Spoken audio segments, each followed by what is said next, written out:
স্বদেশ প্রত্যাবর্তনের পর বাবার কবর জিয়ারত ও জাতীয় স্মৃতিসৌধে শ্রদ্ধা নিবেদন করবেন তারেক রহমান। মসজিদে অনুষ্ঠিত হবে দেশের শান্তি ও সমৃদ্ধির জন্য বিশেষ দোয়া। লাখো মানুষের সমাবেশের পর ৩০০ ফিট এলাকায় পরিচ্ছন্নতা অভিযানে সিটি কর্পোরেশন ও বিএনপির নেতাকর্মীরা।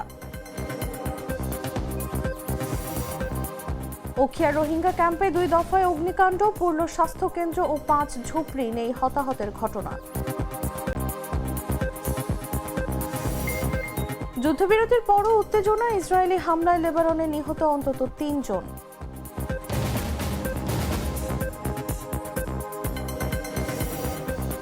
এবং মেলবোর্ন টেস্টে চাপ বিরতির আগেই ১৫২ রানে অল আউট অস্ট্রেলিয়া, 50 করতে পারেননি কোনো ব্যাটার।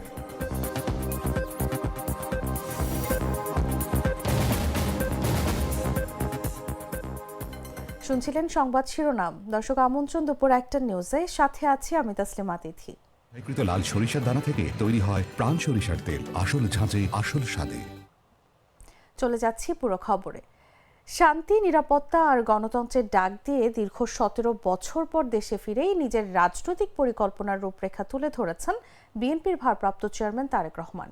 একটি নিরাপদ ও অন্তর্ভুক্তিমূলক বাংলাদেশ গড়ার প্রত্যয়ের পাশাপাশি তরুণদের সামনে রেখে অর্থনৈতিকভাবে শক্তিশালী রাষ্ট্র বিনির্মাণের কথাও জানান তিনি। বিস্তারিত তুষার ইসলামের রিপোর্টে। দীর্ঘ ১৭ বছরের নির্বাসনের পর দেশে ফিরে বিএনপির ভারপ্রাপ্ত চেয়ারম্যান তারেক রহমান একটি নিরাপদ বাংলাদেশ গড়ার প্রত্যয় ব্যক্ত করেছেন। বৃহস্পতিবার বিকেলে রাজধানীর ৩০০ ফিট সড়কে দলের পক্ষ থেকে আয়োজিত গণসংবর্ধনায় তিনি বলেন, এমন একটি বাংলাদেশ গড়ে তুলতে চান যা একজন মা তার সন্তানের জন্য কল্পনা করেন, যেখানে মানুষ নিরাপদে ঘর থেকে বের হতে পারবে এবং নিশ্চিন্তে ঘরে ফিরতে পারবে। তারেক রহমান এ সময় বলেন, ১৯৭১ সালে যেমন জনগণের ঐক্যে স্বাধীনতা অর্জিত হয়েছিল, তেমনি ২০২৪ সালে সব শ্রেণী পেশার মানুষের একসঙ্গে দেশের স্বাধীনতা ও সার্বভৌমত্ব রক্ষা করেছে। এখন সময় এসেছে জনগণের কথা বলার অধিকার ও গণতন্ত্র পুনরুদ্ধারের। মাত্র সেদিনের ঘটনা, কিভাবে আমরা দেখেছি আমাদের তরুণ প্রজন্মের সদস্যরা নিজের জীবন উৎসর্গ করেছে দেশের এই স্বাধীনতা এবং সার্বভৌমত্বকে রক্ষা করার জন্য। মার্টিন লুথার কিং এর ঐতিহাসিক উক্তির আদলে তিনি এ সময় বলেন, দেশ গঠনে তার সুস্পষ্ট পরিকল্পনা রয়েছে, যা বাস্তবায়নে সবার সহযোগিতা প্রয়োজন। I have a plan for the people of my country, for my country. আজ এই পরিকল্পনা দেশের মানুষের স্বার্থে, এই সারা বাংলাদেশে গণতন্ত্রের শক্তি যত মানুষ উপস্থিত আছেন, প্রত্যেকটি মানুষের সহযোগিতা আমার লাগবে। তিনি আরো বলেন, তরুণ প্রজন্মই আগামী দিনের বাংলাদেশ বিনির্মাণ করবে।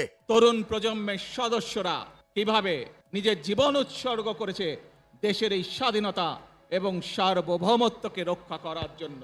এর আগে ৩:৫০ গণসংবর্ধনা মঞ্চে পৌঁছালে বিএনপি মহাসচিব মির্জা ফখরুল ইসলাম আলমগীরের নেতৃত্বে নেতাকর্মীরা তাকে স্বাগত জানান। সকালে যুক্তরাজ্য থেকে সপরিবারে দেশে ফেরেন তারেক রহমান।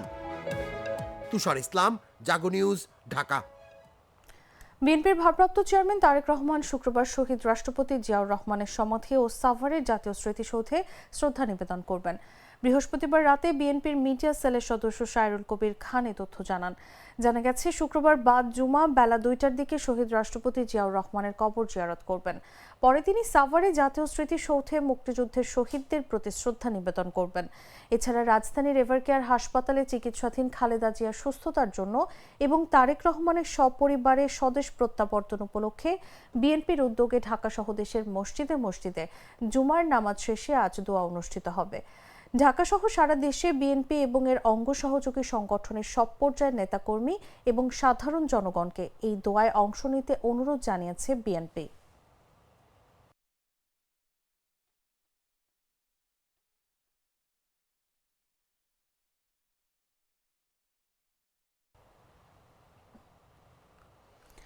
দীর্ঘ ১৭ বছর নির্বাসনের পর তারেক রহমানের দেশে প্রত্যাবর্তন ঘিরে রাজনীতির মাঠে তৈরি হয়েছে নতুন আলোচনা ও সমীকরণ।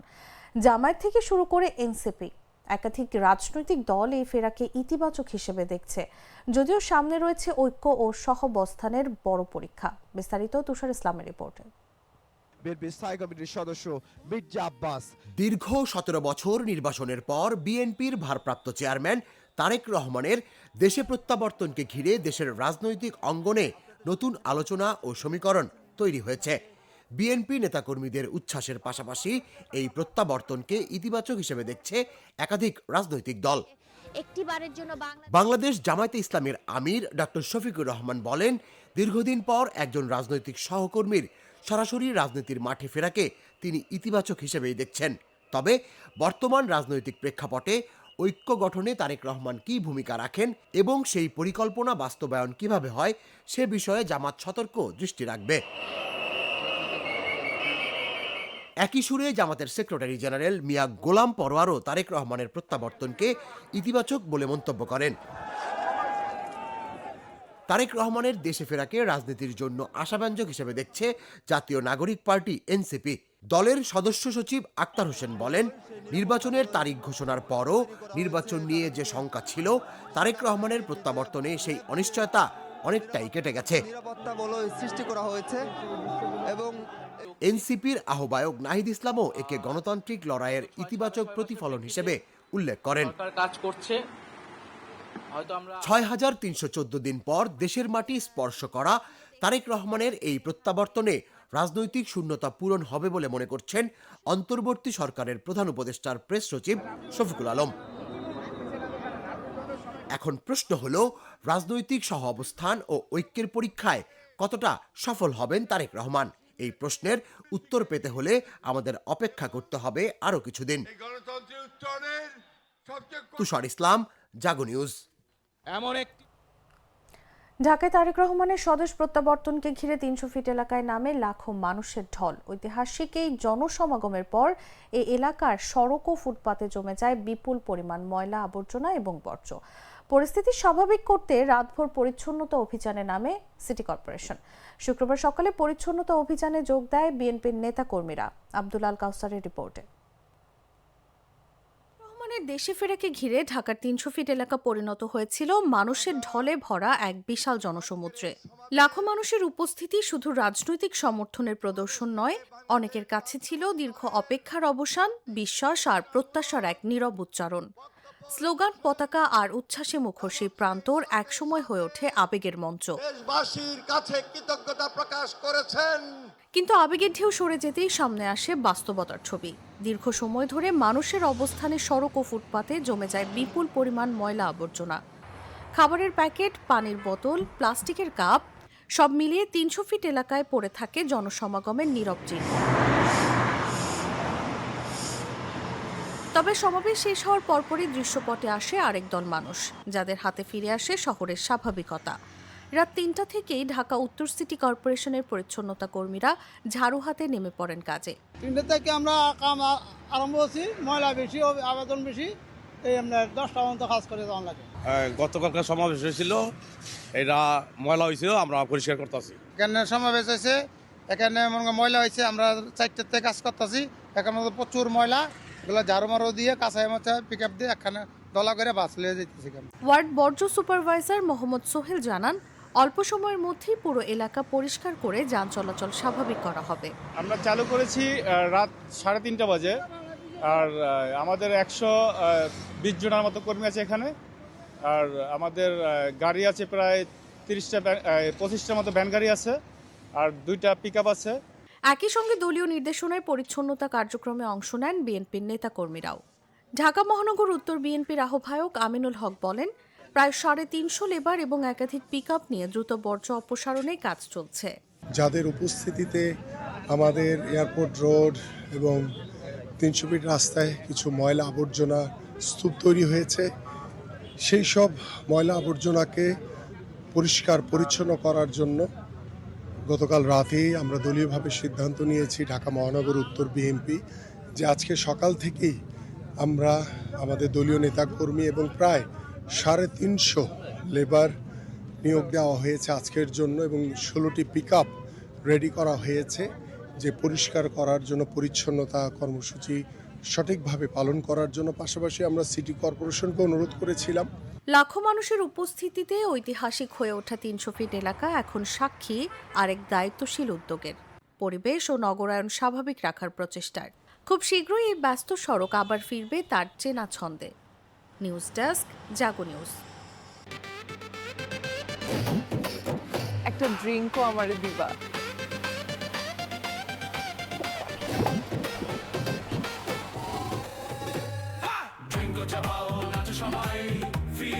ড্রিঙ্কো হাতে তোমার বিয়ের, হলুদের অথবা রিসেপশনের নাচের ভিডিও #ড্রিঙ্কো দিয়ে শেয়ার করে জিতে নিতে পারো সিঙ্গাপুর হানিমুন ট্রিপ। রাজধানীর কাঁচাবাজারগুলোতে শীতের সবজির সরবরাহ বেড়ে দাম কমেছে, যা ভোক্তাদের জন্য স্বস্তির খবর। নতুন মুড়ি কাটা পেঁয়াজ এখন 60 থেকে 70 টাকায়, আর আমদানি করা পেঁয়াজ 70 থেকে 75 টাকায় বিক্রি হচ্ছে। গত 2-3 সপ্তাহের তুলনায় পেঁয়াজের দাম প্রায় অর্ধেক কমেছে। বাজারে মুরগি, ডিম, মাছ এবং অন্যান্য মুদি পণ্যের দাম আগের মতোই স্থিতিশীল।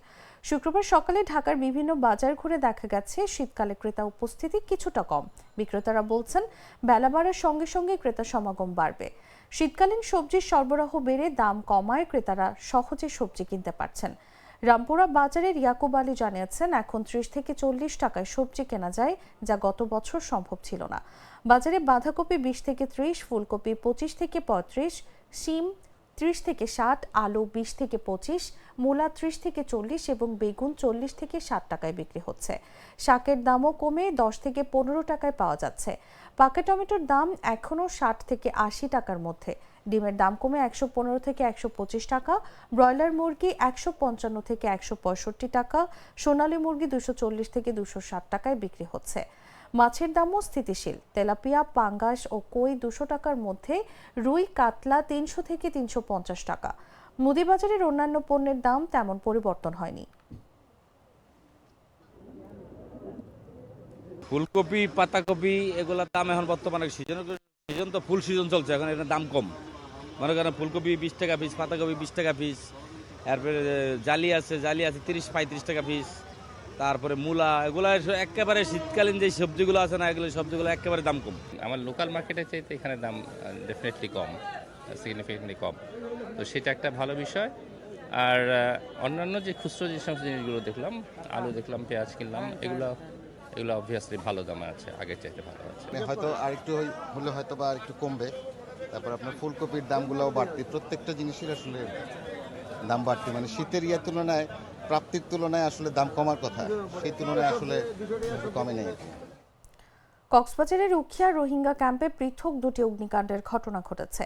এতে রোহিঙ্গাদের 5টি বসতঘর এবং ওবাট হেল্পার্স বাংলাদেশ পরিচালিত একটি স্বাস্থ্য কেন্দ্র পুড়ে গেছে। বৃহস্পতিবার রাতের দিকে কুতুপালং রেজিস্ট্রার্ড ক্যাম্পের বি ব্লকে অগ্নিকাণ্ডে 5টি ঝুপড়ি বসতঘর পড়ে যায়। ফায়ার সার্ভিস ও স্থানীয় রোহিঙ্গাদের সহযোগিতায় আগুন দ্রুত নিয়ন্ত্রণে আনা হয়। সৌভাগ্যবশত কোনো হতাহতের ঘটনা ঘটেনি। অপরদিকে শুক্রবার ভোরে মধুরছড়া ডি ব্লকে অবস্থিত স্বাস্থ্যকেন্দ্রে আগুন লাগে। 2 ঘন্টার চেষ্টায় আগুন নিয়ন্ত্রণে আসে, তবে কেন্দ্রটি সম্পূর্ণরূপে ক্ষতিগ্রস্ত হয়। এতে গুরুত্বপূর্ণ চিকিৎসা সামগ্রীও পুড়ে গেছে। ওবাট health coordinator doctor Mahmudul Hasan Siddiqui জানিয়েছেন, কিভাবে আগুন লেগেছে তা এখন পর্যন্ত নিশ্চিতভাবে বলা যাচ্ছে না। উখিয়া থানার ওসি নূর আহমেদ জানান, ফায়ার সার্ভিস, পুলিশ ও স্থানীয় রোহিঙ্গাদের সম্মিলিত প্রচেষ্টায় আগুন নিয়ন্ত্রণে এসেছে। তা না হলে পরিস্থিতি আরো ভয়াবহ হতে পারত।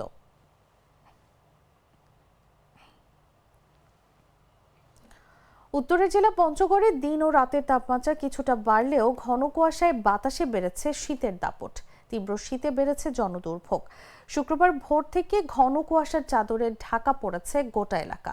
সকাল 10টার পরও কুয়াশাচ্ছন্ন পরিবেশ ছিল চারদিক।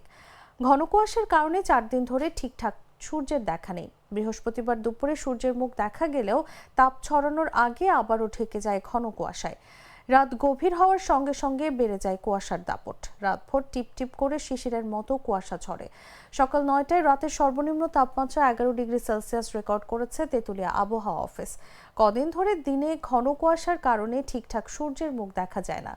দিনের আলোয় সড়ক মহাসড়কে হেডলাইট জ্বালিয়ে যানবাহন চলাচল করতে দেখা গেছে। বেশি প্রয়োজন ছাড়া মানুষজন বাইরে বের হচ্ছেন না। এদিকে হাড় কাঁপানো শীতে দৈনন্দিন আয় কমে গেছে দিনমজুর মানুষের।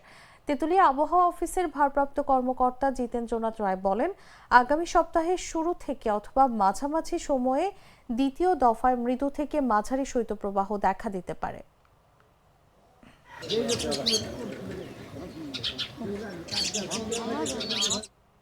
জানাবো আন্তর্জাতিক সংবাদ। বদলে ফেলেছে, এবার আপনিও বদলে ফেলুন। একবার প্রাণ গুঁড়া মশলা ব্যবহার করেই দেখুন।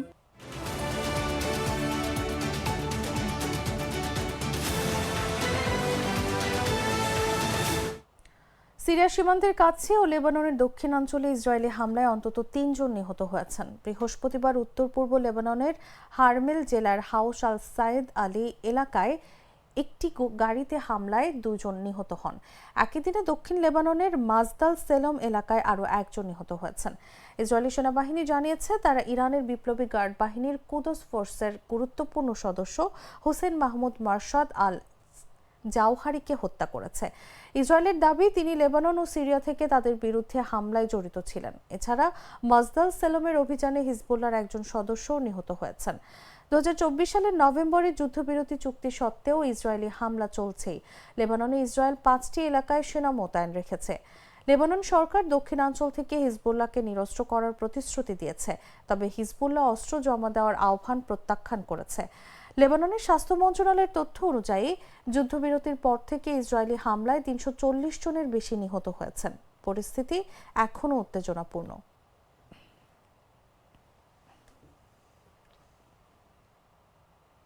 সংবাদ শেষ করব খেলার খবর জানিয়ে।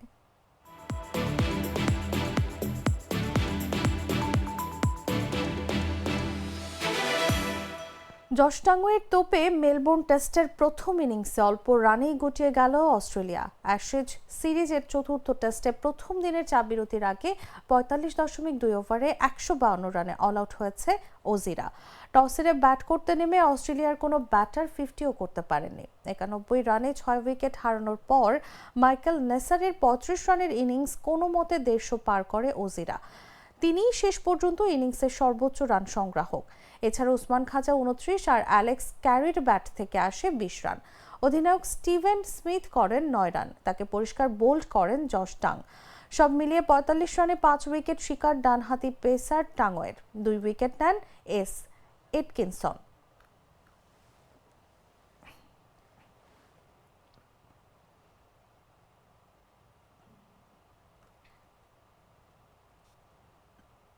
দর্শক, সংবাদ শেষ করার আগে শিরোনামগুলো জানিয়ে দিচ্ছি আরও একবার।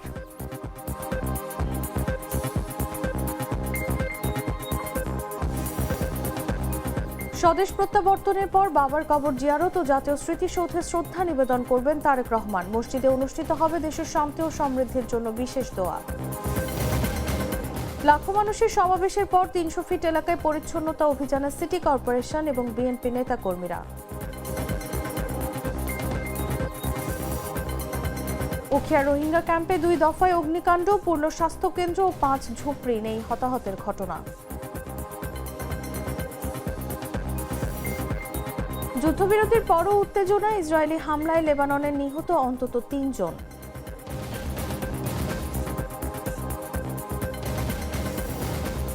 এবং মেলবোর্ন টেস্টে বিরতির আগেই 152 রানে অল আউট অস্ট্রেলিয়া, 50 করতে পারেননি কোনো ব্যাটার।